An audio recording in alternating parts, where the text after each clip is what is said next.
करते हैं। तो दूषित रक्त के स्वरूप के लिए चरक जी ने साफ साफ कहा है, मैं चरक, सुश्रुत और अष्टांग हृदय के हिसाब से आपको बताऊंगी, वो ज़्यादा बेटर होगा। आपको मालूम है कि कोई भी दोष दूषित करेगा, तो चाहे वात दोष दूषित करेगा, उसके अपने अलग लक्षण होंगे। और जो लोग यहाँ पर चिकित्सक हैं, जो ब्लड लेटिंग कराते हैं अपने पेशेंट्स को, वो बहुत अच्छी तरीके से इसको समझ पाएंगे। और चूंकि बार बार मैं बताती रहती हूँ, तो वहाँ से भी आपको समझ में आएगा। तो अरुणाभम भवेद वाताद विशदम फेनिलम तलु।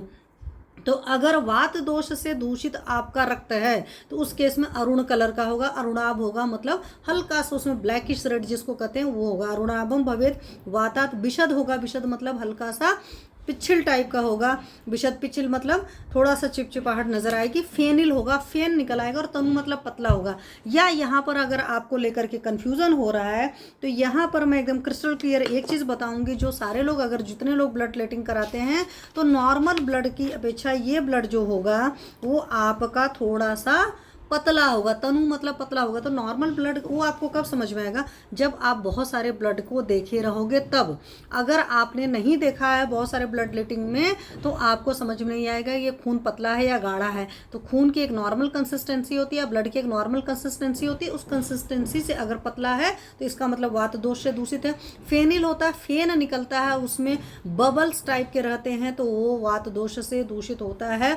और मैंने देखा, और यहीं पर चलो बात चल गई तो मैं बता दूं, जिन भी पेशेंट्स को ब्लोटिंग वगैरह बहुत ज़्यादा होती है, बेल्चिंग बहुत ज़्यादा होती है, डकार वगैरह बहुत ज़्यादा आती है, दर्दें वगैरह होती रहती है, ड्राइनेस आपको स्किन में दिख रही है, ड्राई हेयर दिख रहे हैं, ये सारे सिम्टम है। प्लस सांस में दुबला पतला हर चीज़ भी नजर आ, कहीं पर पेशेंट दुबला पतला नहीं भी नजर आता है।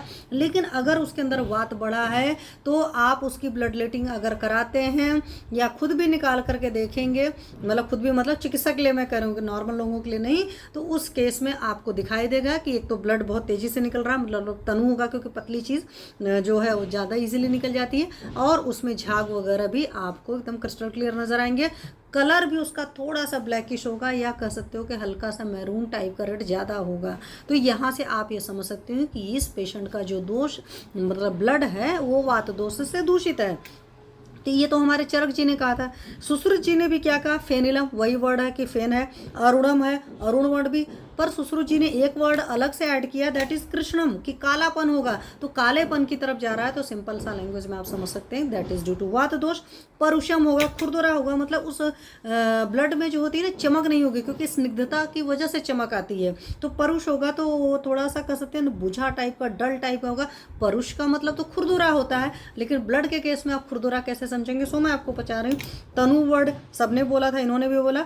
शीघ्रम स्कंदिच, शीघ्रम गमनम है, ठीक है, तो जल्दी से चलेगा। अस्कंदिच जल्दी से वो नहीं होगा, मतलब बहुत जल्दी कर सकते हो, ब्लड कोगुलेशन नहीं हो पाएगा, या जल्दी से रक्त नहीं जमेगा, क्योंकि वात दोष की दुष्टि है। तो वात दोष की दुष्टि होने वाले से क्या होगा, उसको जमने में टाइम लगेगा।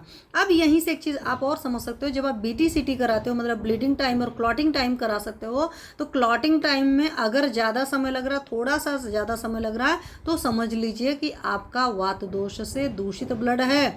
तो ये तो आपका BT-CT वहाँ आप जब कराते हो तब समझ में आता है, लेकिन सामने जब आपके ब्लड लेटिंग हो रही है, तो आप पेशेंट को पहले ही बता सकते हो कि ये तकलीफ उस मरीज को होगी, ठीक है।